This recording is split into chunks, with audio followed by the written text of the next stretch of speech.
Ready? Welcome, guys, to another episode of the Doctor to Doctor podcast. It's always a pleasure to have you here, just to share insight with the different expertise, the different physicians and experts in their own right. And so today, I'm very excited to have this lady on the podcast today. All right, Miss Brittany Ffrench. You for having me. Brit, so one thing I want everyone to know is that we have done business, we have done fellowship, partnership, and it is always a pleasure working with you because you are not only reliable, but you just bring good vibes. You bring good vibes to the deal, you bring good vibes to the relationship that are forged within the deal. And I think you're just an amazing person. And Thank you, so thank you. I thought it would be very ideal for to just have you here sharing your thoughts, sharing the truths behind real estate, especially for doctors or healthcare workers today, to just shed some light. So definitely, I would just like if you could just share with us your background, your story, and why it is that you just love real estate. To be honest, before we even get there, thank you for having me. Thank you for doing business with me over the years. It's also been a pleasure to do business with you, and you're easy to work with. So thank you for that. I don't always get to say that. But yeah, to how did I get into real estate? So I've always had a passion for real estate since I was a child. I kind of grew up a little bit around real estate with my dad, doing leases, rentals, sales. So I was exposed to some level of real estate being in my background. Um, and then I just had a natural desire to know about real estate. So I would have always been looking at the markets, looking at houses for sale, trying to identify deals and trying to identify things that look like good investments. And then I decided I'm going to go and try it. My background is actually in environmental and natural resource management. So I really was supposed to be working in oil and gas or Got you. Got you. but it just drew me to go under real estate. And it's something I'm very passionate about. I get up and I check real estate information every single day. I look for trends in the market. I look at economic variables that may affect the real estate market.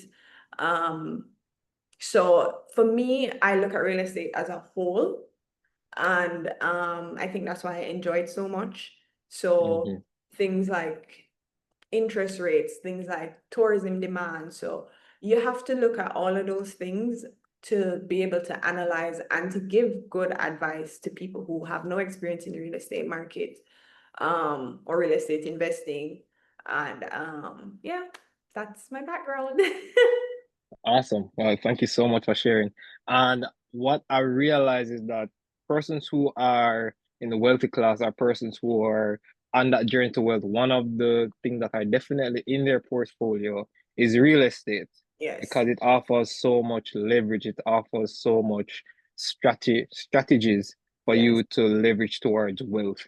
And so we Yep. definitely want to get into that today, especially for persons who might not know anything, who want to start their journey or Mhm. in the middle or even at the end of their journey, because I know you are just a practitioner of real Mhm. estate, really. So I'm gonna ask you, just get into it, ask you the hard question. So in today's economy, does real estate still make sense? Yes. Perhaps like 10 years ago, you'd hear people say, buy up as much land as you can, buy much property. But as you know, real estate is something that always increases over time, especially with inflation, how the interest rates are increasing over time. For someone who is saying, should I get into real estate? Does it make any sense? What would be your response to them? My response is yes, especially in the Jamaican market. We have never even during the height of when the American market had crashed in about 2008, Mm-hmm. our market didn't crash. In Mm-hmm. COVID, it just properties were just on the market a little longer. In COVID, when a lot of people thought that the market was going to crash, I saw properties double in value, and I'm not even exaggerating, during the COVID period. But however, when you look on the trends of economics, you're always going to have cycles, right? Mm-hmm. We don't see a bottom out in Jamaica, but you'll see times where the line is kind of holding off. You're not seeing the increase in equity, but I can guarantee that in the next, and real estate is not a quick flip. So I Mm-hmm. say that to people all the time. You will have opportunities in the market that come up. That's a quick flip. So somebody might have a piece of land and they're selling it for $10 million. But when you really look at how other properties were sold in the area for, say, probably 15 or 20 million, something like that is a quick flip. But those are opportunities that come up. But if you're looking at real estate from an investment perspective, that is not always going to be the case. Why I say it's a good investment still, it's because it is something that you can be earning an income from while the equity of it increases. So say you buy something, you rent it out for $100,000, you buy it at 20 million, probably so you would have earned 100,000. So that's what, 1.2 million for 12 months. So over the 5 period, that's about what, $6 million, 5, 6 is, yeah. And then so you would have earned 6 million. And then at the end of the 5-year period, say you want to go and buy a commercial space and say you want to move out of residential and into commercial. You sell probably at the end of the 5 years, that's $25 million. So you would have had 5 million in equity and you would have earned 6 million over a 5-year period. There is hardly anything else that gives you that level of security. You're gonna, people are gonna talk about stocks and stuff like that, but there's hardly anything else that's gonna give you that type of security and that type of growth in equity and wealth building, which is why real estate is very important. All right, cool. All right, that's a fair point. But let me ask you this now. So, um, during my journey, in acquiring real estate, can you make it sound so easy? And I don't know how you make it sound so easy. Give Yeah, me the true hard sense question. first, right? But home ownership or Mhm. just being an investor in real estate, it's hard, It right? is. It It is. is difficult, and I do want to shed that light on reality It because is. It is. especially during my time on investment properties, if I remember a time where I'm managing two properties at once. On one property, there's a leak and the roof leaking, so don't it mash up the people them roof because I'm upstairs, mash up the people them roof Yeah. on the downstairs. Had to fix that, right? And at the same time, there was drought happening in Jamaica, all right? And I had to sort that out. And so Yeah. if a pipe bust, if something mash up, termite that eat up the place or whatnot, you have to take care of that, Yeah. depending on the situation, depending on the investment. And Mm. so, it, how do you know, or how does somebody like mentally as well as financially gauge and say, okay, I'm in a position to start. When do we start? For me, and probably this is because it's my personal view on life, I'm a risk taker. So I tell Mm-hmm. people, um, save up 10 to 20% of what the Mm-hmm. value of a house will cost. I say to people, do not buy your dream home first. If Mm-hmm. it is that there's a property that you see in Portmore for $15 million, and that will give you the room to learn from this property, how to manage a property. Do you really want to be a landlord? Because that's another thing. Sometimes people will say, oh yes, they want to go into real estate, but they don't want to deal with the landlord tenant issues. So maybe Mm-hmm. from something like that, you determine, do I need to get a property manager for if I do decide to reinvest? Or I've had people Mm-hmm. invest in residential and be like, no, residential isn't for me. I'm gonna cash out and do commercial, so there Mm-hmm. are things like that. I say, okay, start with something that you can afford. You can afford completely out of your pocket, that if the tenant decide they're not paying rent tomorrow, that you can still pay the mortgage if you have to take a mortgage, right? Because once you put yourself in a position like that, when situations arise, for instance, where the roof is leaking, you're not strapped for cash, you can't afford to fix the roof, and then the whole place smash down, pop down, those type of things. So you have to be able to put yourself in a position that you don't overextend yourself. After you've learned in your Mm-hmm. first property, I would say you can be a little bit riskier with, taking on a bigger mortgage. Probably you did 15 million this time, probably you can do 30 million the next time. And I say always and then once you start investing, you realize that your mindset will change. Mm-hmm. You're gonna start pushing yourself probably more in your personal life, where you want to be earning more money because you see the value in real estate. Everybody that I know once they start the real estate investing journey, they want to buy something every year, every 2 years they want to buy something. So it really is also something that I think pushes you in your personal life as well, to do better and to want more out of life. So I tell people, I'm a risk taker. My nature is to take risks. So anything that I put my money in, anything that I say I'm going to try, I know that I can put in all of this money today and I walk away with $0. Not everybody has that type of mindset. But I say this to say that if you talk to a lot of real estate investors, they will tell you scared money don't make money, right? So Right. if that you're looking to find the problems before you start investing, chances are opportunities are going to pass you by because you're second guessing, should I do this? Should I really and truly do that? So I say that to say that you don't have to be as big a risk taker as me, but with anything investment type, you are taking a risk. All right.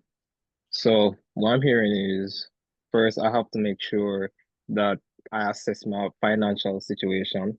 Yeah. I also have to assess my personal situation in regards to, do I have the propensity to move forward into investing, Mm-hmm. in terms of the mental state, because it's not just about the money, but it's Yep. also about like physical, am I well enough, right? Yeah. Am I mentally well enough, physically well enough to deal with these, and do I need help, right? Mm-hmm.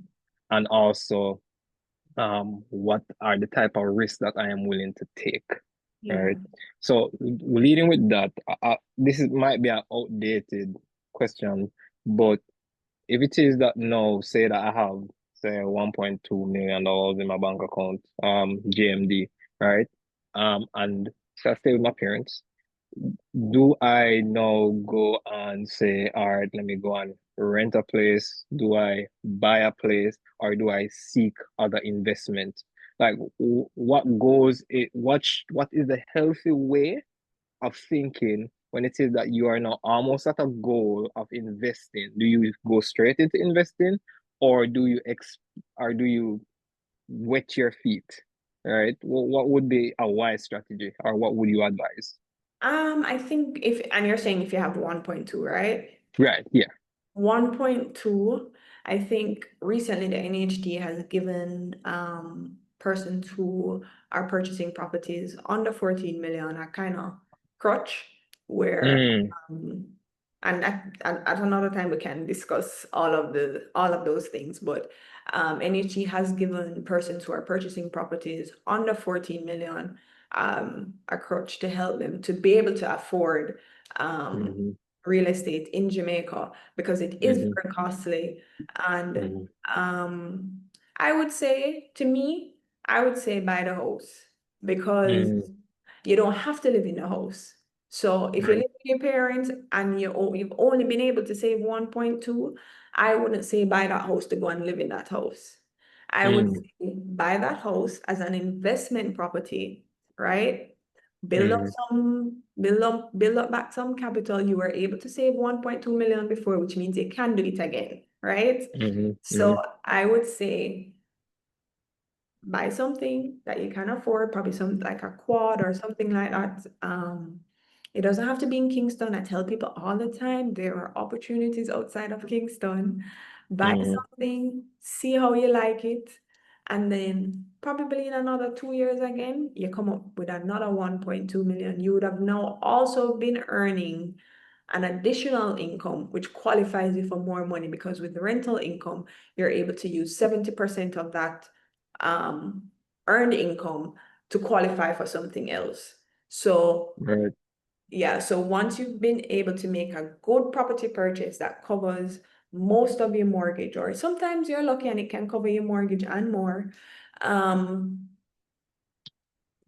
you've just propelled yourself to a new earning power, which gives you the ability to invest into probably a better neighborhood. Or, over the time, I would have hoped that your job would have increased your salary, all of those types of things. So Right. I would say use it for a investment property first, and then Mm-hmm. after another 2 years, you decide like, if now is the time to go and buy something to live in.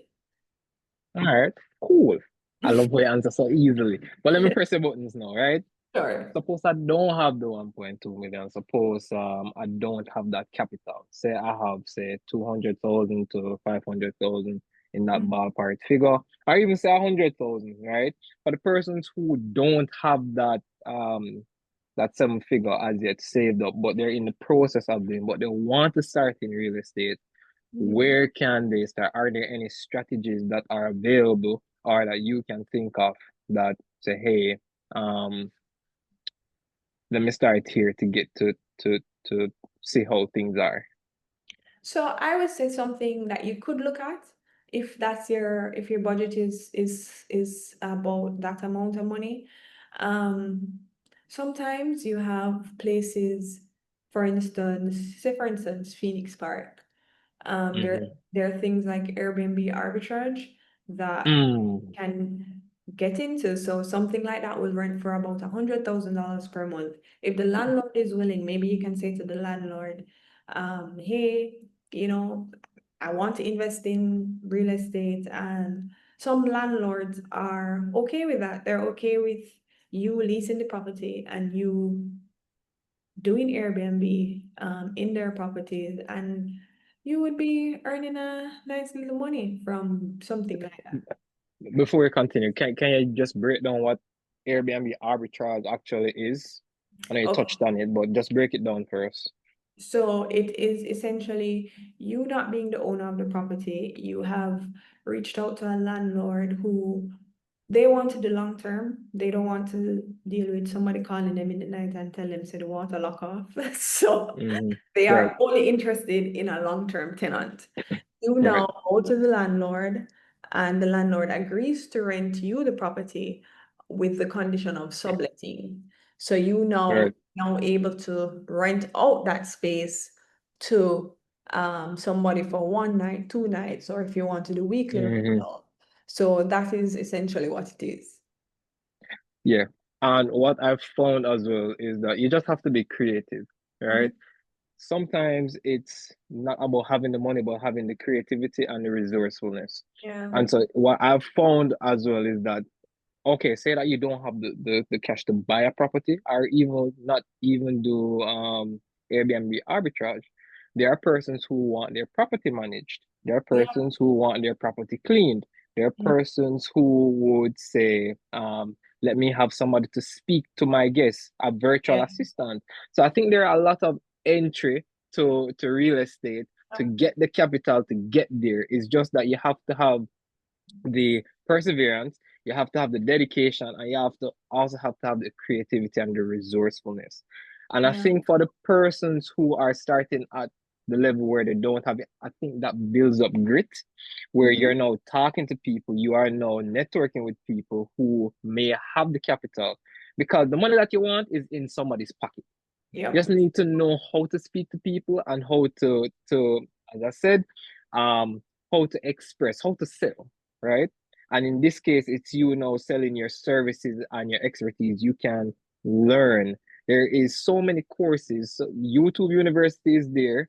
You There took are the words also out of my on mouth. right I honestly, like, you literally took the words out of my mouth. If YouTube you do not know where University. to start, YouTube is a great resource because Yeah.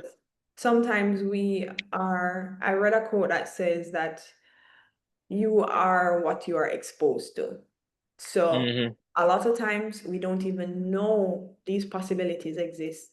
And YouTube has a lot of persons who invest in real estate through different avenues and they share their experience. And I think it's great to just go on there and just type in real estate investing and see what sticks with you. Yeah. And I think when it is that we now start learning, we now start putting out the effort, we now start searching, as the Bible says, you seek and you shall find. I Mhm. think that's when your eyes start opening to different deals, to different avenues of getting started. And so I think it's very important that we make up our minds and say, this is what I want to do. And Yep. even if it is that we don't have the capital to find mentors and partners who are doing what we want to do, are Mhm. actually where we want to be, and then par- partnering with them or even working for them and learning. Because Yep. I think there is greatness in just educating yourself and becoming more of an expertise in an area that interests you. And Mhm. you'll be just so surprised the networks that you build, the education that you get, and just how just putting yourself in that environment builds you and adds to you. Yeah. So, I, and you know how it's funny?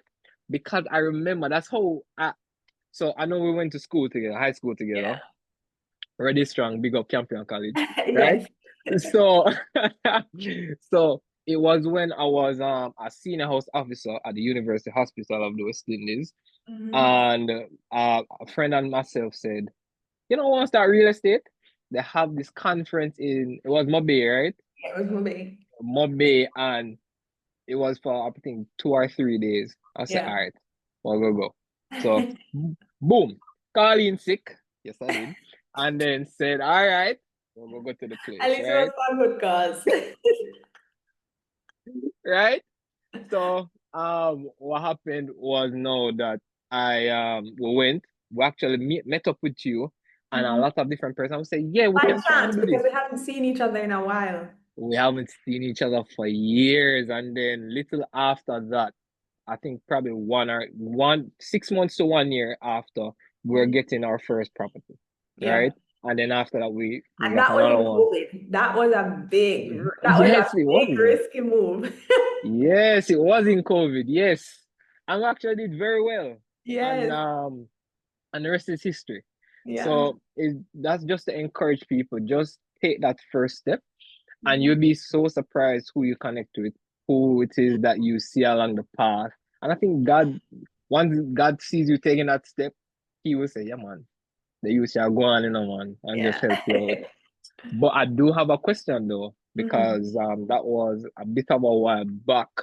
Seeing that a lot of people have picked up on okay, Airbnb is an investment, do you think that the market is saturated and are Airbnb still profitable since we touched on that?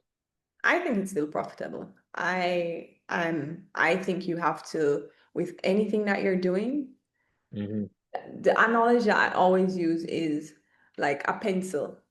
When Right, you go into the bookstore, you see 1,000 pencils, right? right. You will have a personal preference for a pencil that you like to use, right? So, or a pen. Box. People will hear RSVP, people yeah. know about Papermate, but look how many, Mm-hmm. or RSVP, but there are Mm-hmm. thousands of manufacturers of pens, right? But those That's two true. stick out to you probably because of their marketing, probably because you like how it writes. There are Mm-hmm. different reasons why people like a product, and Airbnb is Mm-hmm. no different. You have to make sure So, that you create a product that people like. So when you're looking for the property, you have to make sure that it's somewhere that is central, or if it's not central, probably something that offers an escape to people. Or probably if you don't have the location, you don't have the serenity vibe, probably when them go in there, them see all of the roof light up. You have to find your uniqueness and stand on Right. it so that your property will be booked. I personally, from speaking from experience, still have good occupancy rates. And Mm-hmm. so that's why I tell people you just have to make sure that your product stands out, because 1,000 people are going to do something doesn't mean that you won't be the best at it. So you just have to decide you're doing something and do it good. Spoken like a true saleswoman, man. But I do want to ask some of the persons in our community this. Is it that you would be interested in learning more about Airbnbs? Is it that you are on a journey to start your Airbnb investment, or do you want to know how it is that you can bridge into real estate investment through Airbnb or different services around it? If it is, I know someone who could help you. Just let me know if you want to talk more about it, or even Brittany herself can talk more about it. And just let us know what you want to know. And we just bring it here to you in the Doctor to Doctor podcast. Now, Britt, back to you, right? Yeah. Um, I know you've dealt with a lot of clients over the years, and I think Mhm. you're what, top 20 at KW or so? Top Yeah. 20, top Yes. 10, top 5? Well, waiting for this year's review, but All right, I'm a no top producer problem. every Yeah, I year. know you're a top producer, and that's why we have you here on the Doctor to Doctor. All right. So I Mhm. want to know what are some of the questions that really annoy you when people come to you, like they're like, that is such a myth, that's not true, and that you would like to dispel. No. What do I think? One thing that really annoys me, it's not really a question, but one thing that I think, let me not say annoys, but I think it's coming from a lack of understanding, is a All lot right. of times when people come to the realtors and they don't have a budget in Mm-hmm. mind. And I think Mm-hmm. you come, Mm-hmm. you will say, oh yeah, man, I want something for 40 million, because that's where you see apartments selling for, right? In Kingston, you want something for 40 million. But in truth, Mm-hmm. in fact, your income will only qualify you for 20 million, probably because you have car Mm-hmm. loans, you have student loans, all of those type of things. And when you suggest to people, you know what, go and get your pre-approval, they take it as an offense, right? But Mm-hmm. it is not that. It is us speaking from an informed position, because Right. we're looking at 40 million, you can only afford 20 million. Nothing is wrong with that, you know. But Mm-hmm. you're going to be wasting my time and you're going to be wasting your time. If you want to, we can do the work. And if you say, you know what, you want to aspire for something that is 40 million, that's fine. I don't have a problem like feeding into my client's dream if they say, okay, you know what, this is what I can afford now. And if we can go and look at, because I have, I have, I have had people come to me starting with little bit of money, and by the end Mm-hmm. of it, they have been creative in getting financing, because they say, you know what, this is not what I want. I know I want to do this and I want to buy this and da, da, da, da. And by the end of it, I remember somebody came to me with 20 million, and by them just getting excited about, and I remember one time I said, you know what, come and look at this property with me. And Mm-hmm. they just were not feeling the properties in that price range. And I said, come Right. on, this with me. This is something that you can aspire to in a Right. few years, right? I don't know what that person want to do, but that person come back and their budget was doubled. Okay. All right. When So you want it. Yeah. Mm-hmm. yeah, and like so that's why I said, but you have to speak from you have to look from an informed position. So if you need to go Mm-hmm. back and do more to make the money to afford what you want, or if that is really and truly what you can afford now, then that's fine. I tell people property buying is a ladder. So Right. don't look at it as you're going to have you buy something today, that's the house that you're gonna have when you retire. You know, that's not Right. real estate. I get you. I do have something I want to put to you though, because even in that instance, what I see a lot of people doing as well is that they would partner up, because I actually Yeah. acquired my first property through a partnership. So Mhm. and perhaps you have seen this and witnessed this and worked with people who do that. Yeah. What would be some of the, say, the pros and the cons, and some of the advice that you would give to people who want to start out with partnership? Okay. So one, you have to like the person. There is no doing business with people you do not like, and you have to trust them. You have to trust Mm-hmm. them. And to get rid of the leaving the trust up to chance, go in front of a lawyer and sign a contract. When something is in writing, it leaves little to be. When things are good. But you see, when things are bad, they can go very bad. So Yeah, bad.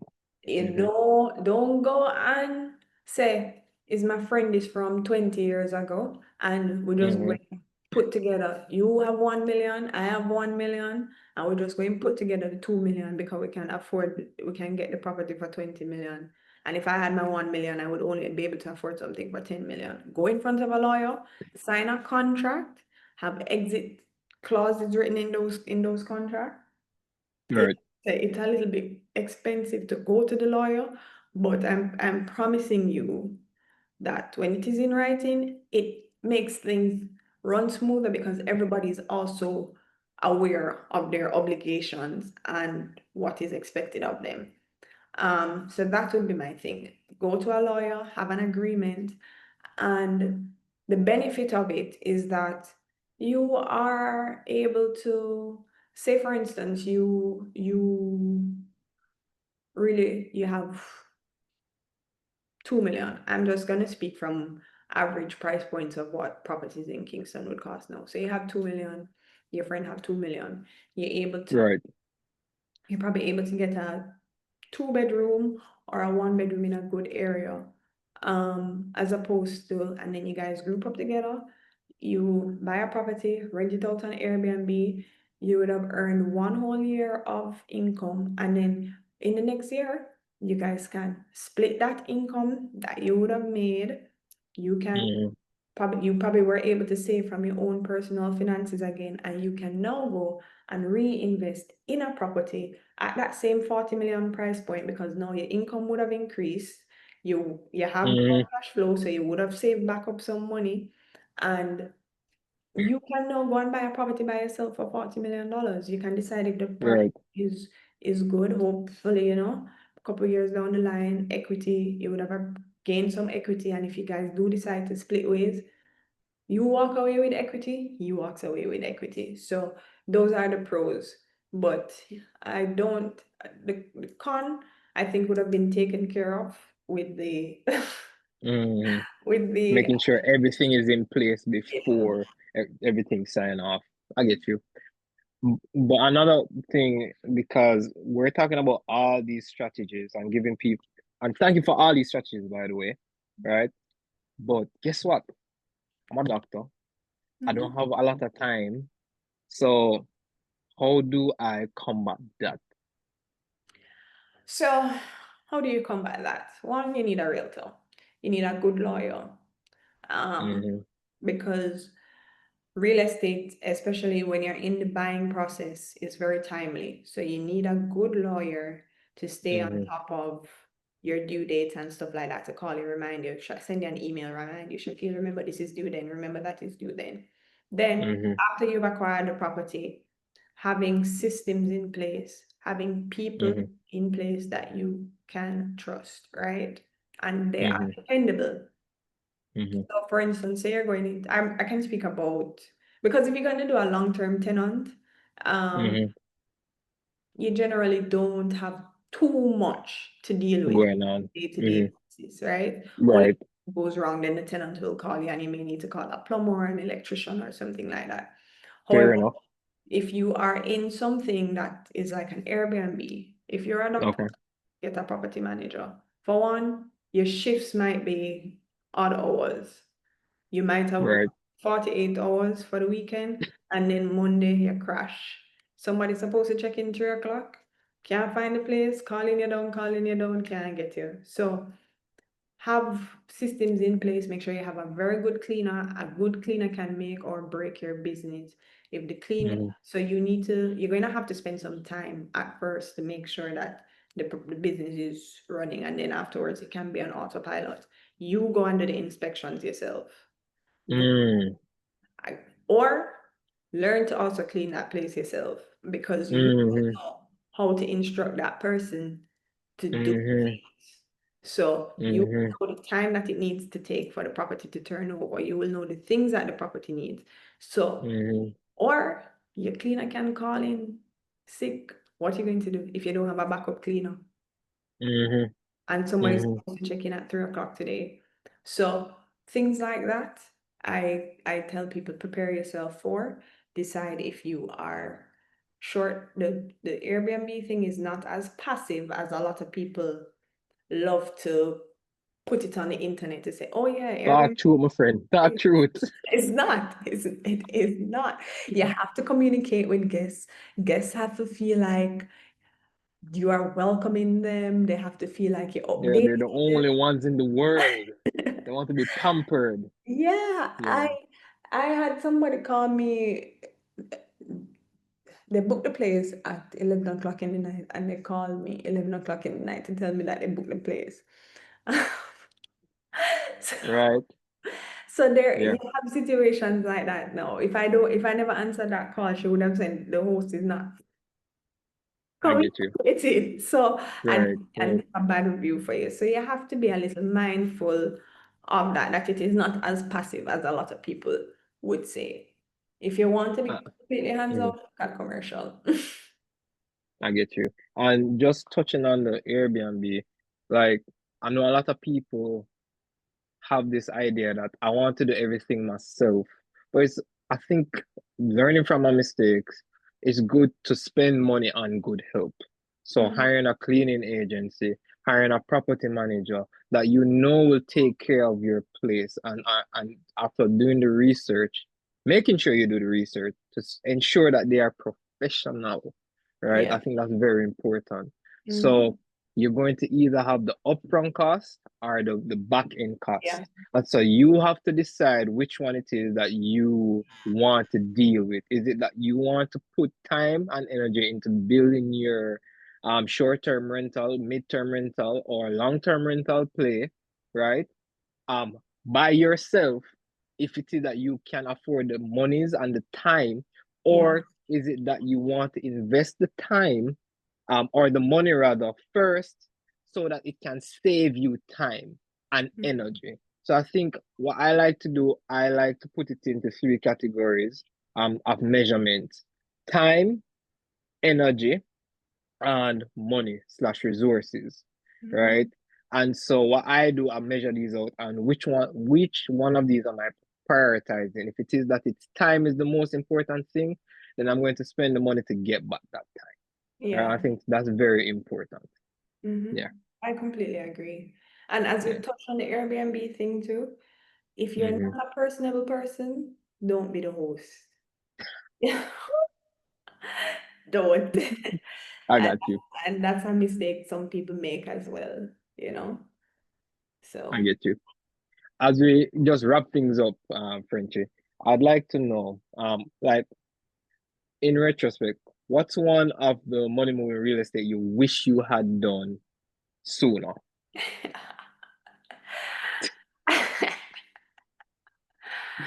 um, this is something I talk about all the time. Talk to us. Is I purchased something Mm-hmm. and based on the equity appreciation, I should have Mm-hmm. purchased the place beside it as well. Mm. But Mm. but you live and you learn, right? You So live and you learn. You live and you learn. So you're saying if it is that you could have put in more effort to acquire more property that you would have. yeah, I would have. I mean, I was new to it, so I Yeah. was cautious, but if now an opportunity like that presented itself, I would definitely take that opportunity. All Mhm. right. Max, one last question for the Mhm. people then. Like, based because I know that you're a woman that studies real estate. So, what if it is that you can just mention one place, just one way I beg you? Mhm. Where should we be looking to invest in Jamaica right now? Okay, that is a tricky question because it depends on what Mm, you want it, what type of real estate you want to invest in, right?